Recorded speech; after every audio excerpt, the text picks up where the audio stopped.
Ladies and gentlemen, this is my third panel of the day. And if you're getting tired of the sound of my voice, imagine how I feel. I revealed myself this morning at the plenary session as an optimist, which is to say somebody who hopes for the best but prepares for the worst.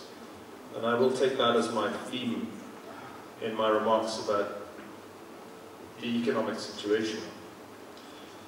You know, I was one of the very few people, and it was a very small number, who foresaw the biggest financial crisis since the Depression, and who warned repeatedly in 2006 that a major liquidity crisis could blow up highly leveraged economies on both sides of the Atlantic. And one reason that I was able to make that accurate prediction was my optimistic study of history. Many of the preconditions for disaster were visible in 2006.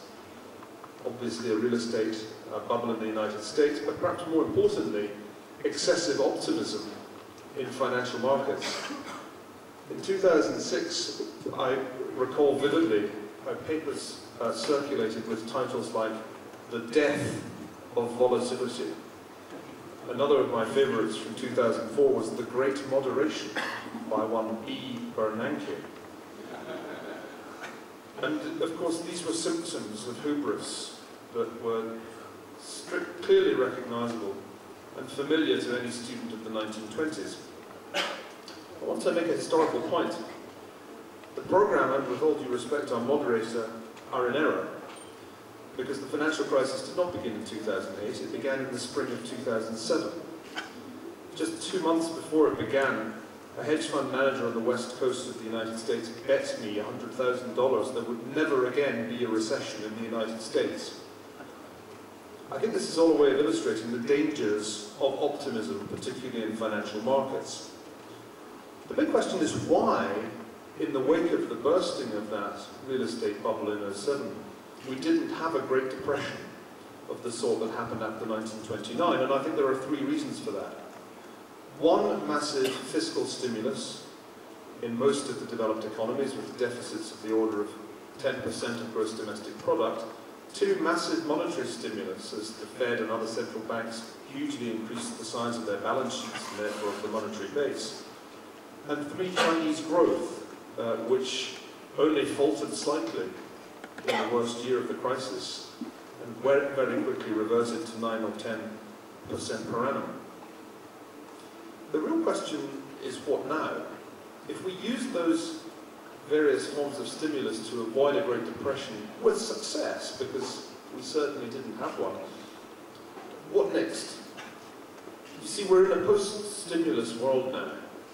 It's not possible to have any more quantitative easing, and it seems to me impossible to imagine 10% of GDP deficits for any more years. The United States, like other developed countries, whether it likes it or not, is on a path to monetary and fiscal tightening.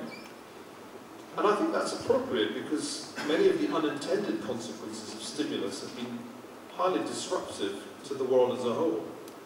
We've already seen what excessive deficits have done to the Eurozone. When a government loses its credibility on the international bond market, it doesn't lose it slightly. As the Greeks discovered, it loses it totally. Inflation in commodity markets has also caused disturbances and indeed revolutions in emerging markets not far from this country. And more generally, I think when one sees the currency volatility that we have to grapple with today, not least in successful economies like Israel, it's clear that stimulus, like the kind of stimulus you take when you go to a bar and have too many drinks, is generally followed by a hangover. So what's the solution? If we can't stimulate ourselves anymore without generating excruciating fiscal and monetary headaches, what can we do? 2 suggestions.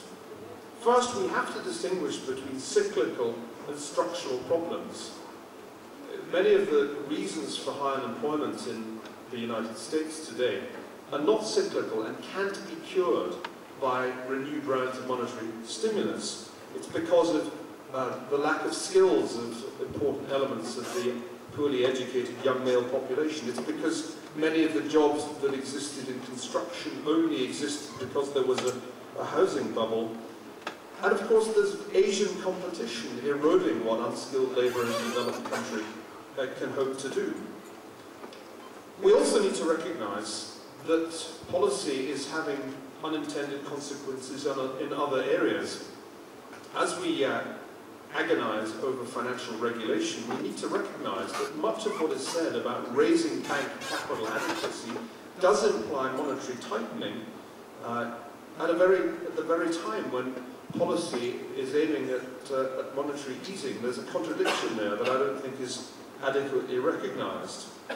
It's not sufficient to say that the deficit will close itself. Many in developed countries fear it will only close itself with higher taxes, and the fear of future higher taxes is one of the reasons why large-scale business investment is not happening in the United States. So, in some parts of the world, optimism is warranted. I wouldn't be at all surprised to hear that it's warranted in India. Certainly that was my impression when I was there earlier this year. It's warranted, I think, also in Brazil. I go so far as to say that it's warranted in much of the Asian and South American space. Meanwhile, pessimism is clearly warranted in Europe, to say nothing of Japan, and at least parts of the United States. But in Israel, I think the case for optimism has never been stronger.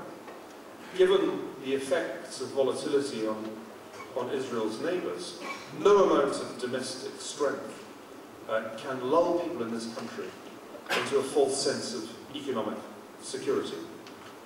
On that note, I'll thank you very much.